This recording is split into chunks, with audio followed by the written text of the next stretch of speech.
Baik, bismillahirrahmanirrahim. Assalamualaikum warahmatullahi wabarakatuh. Perkenalkan, kami dari kelompok 6 akan mempresentasikan hasil kerja kelompok kami, yakni rotasi dalam 3 dimensi partikel pada bola.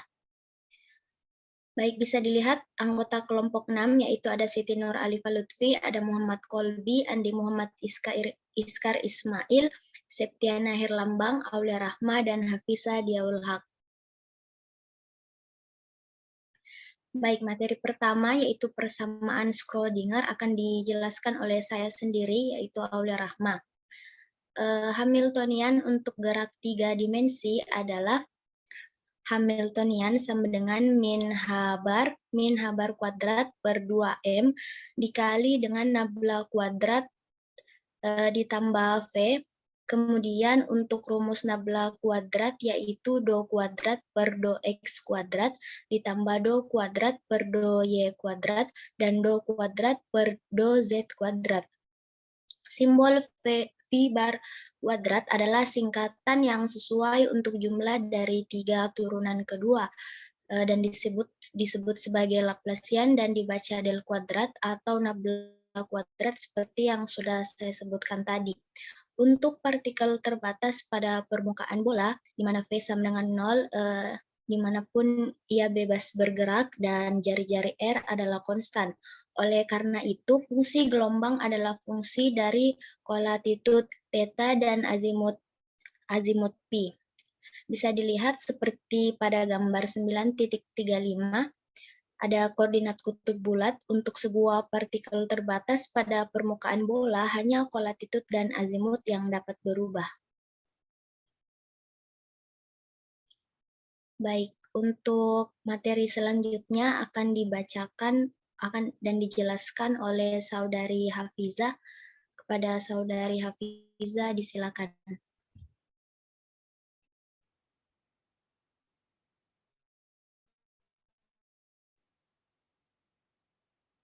Baik, terima kasih atas kesempatan yang diberikan.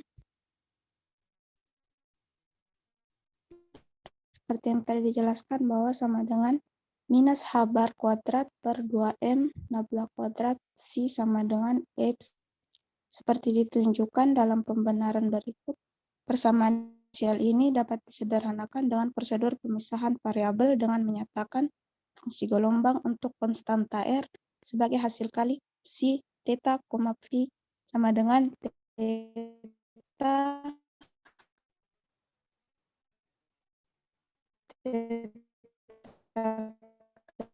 mana phi adalah theta dan phi adalah fungsi hanya dari pi. Solusi persamaan Schrödinger menunjukkan bahwa fungsi gelombang yang dapat diterima ditentukan oleh dua bilangan kuantum L dan M. L yang dibatasi oleh nilai-nilai L sama dengan 0,1, 2, sedang ML sama dengan L kurang 1. Perhatikan bahwa nilai kuantum momentum sudut orbital L adalah non-negatif dan bahwa untuk nilai L yang diberikan pada 2 L tambah 1 nilai kuantum magnetik yang diizinkan nomor ML. Fungsi gelombang yang dinormalisasi biasanya dikembangkan dengan Y, L, ML, theta, pi, dan disebut gerak.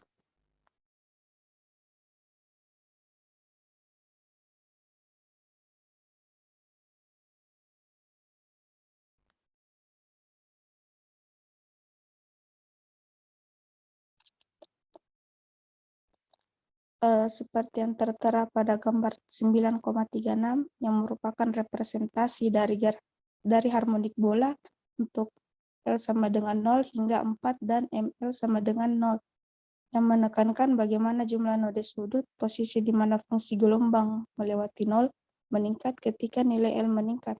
Tidak ada simpul sudut sekitar sumbu Z untuk ML sesuai, jadi tidak ada kompon sudut orbital begitu. Presentasi dari sumbang partikel dari node sudut sesuai dengan tanda yang berbeda dari hati nilai L. Gelombang ini sesuai ML sama dengan 0. Lintasan yang mengitari sumbu Z vertikal bola tidak memotong apapun node. Sekian dari saya kembalikan ke moderator. Baik, terima kasih atas penjelasannya. Kemudian untuk materi selanjutnya akan dijelaskan oleh rekan saya yaitu Andi Muhammad Iskar. Kepada Andi Muhammad Iskar, disilakan. Baik, terima kasih atas kesempatan diberikan. Saya akan melanjutkan untuk menjelaskan pada slide selanjutnya. Jadi untuk gambar 9.37 menunjukkan distribusi partikel dari momentum sudut yang diberikan secara lebih rinci. Di dalam representasi nilai YL ML kuadrat pada setiap nilai theta dan phi sebanding dengan jarak permukaan dari titik asal. Perhatikan bagaimana untuk nilai L yang diberikan, lokasi partikel yang paling mungkin berpindah ke bidang XY sebagai nilai ML meningkat. Juga merupakan representasi yang lebih lengkap dari fungsi gelombang untuk L sama dengan 0, 1, 2, dan 3. Jarak satu titik di permukaan dari titik asal sebanding dengan modulus kuadrat dari amplitudo fungsi gelombang pada titik tersebut. Hal ini juga mengikuti dari solusi persamaan Schrödinger bahwa energi E dari partikel terbatas pada nilai E sama dengan L kali L tambah 1 kali H bar pangkat 2 per 2L, di mana L sama dengan 0, 1, 2, sampai seterusnya. Kita melihat bahwa energi terkuantisasi dan tidak bergantung pada ML, karena ada 2L tambah 1 fungsi gelombang yang berbeda, di mana satu untuk setiap nilai ML yang sesuai dengan yang sama energi. Maka tingkat dengan nomor kuantum L adalah 2L tambah 1 kali lipat merosot. Baiklah, itulah tadi yang saya jelaskan. Saya kembalikan lagi kepada moderator. Baik, terima kasih atas penjelasannya. Untuk materi momentum sudut akan dijelaskan oleh Saudari Siti Nur Alifah Lutfi. Kepadanya disilakan. Baik, terima kasih atas kesempatan yang telah diberikan. Di sini saya akan menjelaskan mengenai momentum sudut. Energi dari sebuah partikel yang berputar berhubungan secara klasik dengan momentum sudut J oleh E sama dengan J kuadrat per 2L. Oleh karena itu, dengan membandingkan persamaan ini dengan persamaan 9.53, kita dapat menyimpulkan bahwa karena energi terkuantisasi, maka demikian juga besarnya momentum sudut dan terbatas pada nilai-nilai. Besarnya momentum sudut sama dengan L dikali L plus 1 pangkat 1/2 dikali H bar, di mana L sama dengan 0, 1, 2, dan seterusnya. Kita telah melihat dalam konteks rotasi pada bidang bahwa momentum sudut terhadap sumbu Z terkuantisasi dan memiliki nilai Z komponen momentum sudut sama dengan ML dikali H bar, dengan ML sama dengan L, L-1, dan seterusnya hingga min L. Fakta bahwa jumlah not di psi L, ML, theta, phi meningkat dengan L mencerminkan fakta bahwa momentum sudut yang lebih tinggi menyiratkan energi kinetik yang lebih tinggi, dan karenanya lebih banyak fungsi gelombang tertekuk tajam. Kita juga dapat melihat bahwa status yang sesuai dengan height momentum sudut di sekitar sumbu Z adalah momentum di mana sebagian besar garis simpul memotong khatulistiwa. Energi kinetik yang tinggi sekarang muncul dari gerak sejajar dengan khatulistiwa karena kelengkungan terbesar ke arah itu. Baik, terima kasih atas kesempatan yang telah diberikan. Saya kembalikan kepada moderator. Baik, itulah tadi penjelasan materi dari Saudari Siti Nur Alifah Lutfi. Dan kemudian untuk materi kuantisasi ruang akan dilanjutkan oleh Saudari Septiana Herlambang. Kepadanya disilakan. Baik, terima kasih atas kesempatan yang diberikan. Saya akan menjelaskan tentang kuantisasi ruang. Hasil dari ML terbatas pada nilai L, L-1 dan seterusnya hingga min L. Untuk nilai L yang diberikan berarti bahwa komponen momentum sudut terhadap sumbu Z hanya membutuhkan nilai-nilai 2L tambah 1. Jika momentum sudut diwakili oleh vektor yang panjangnya sebanding dengan besarnya, yaitu dengan panjang L dikali L tambah 1 pangkat 1/2 unit, maka untuk menyatakan dengan benar nilai komponen momentum sudut, vektor harus berorientasi sehingga proyeksi pada sumbu Z adalah satuan panjang ML. Dalam istilah klasik, batasan ini berarti bahwa bidang rotasi partikel hanya dapat mengambil rentang orientasi diskrit.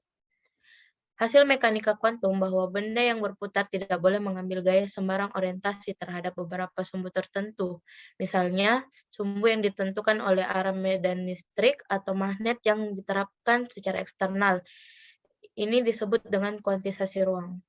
Gagasan di balik eksperimen yang pertama kali dilakukan oleh Otto Stern dan Walter Gerlach pada tahun 1921 adalah bahwa benda yang berputar dan bermuatan tubuh berperilaku seperti magnet dan berinteraksi dengan medan yang diterapkan.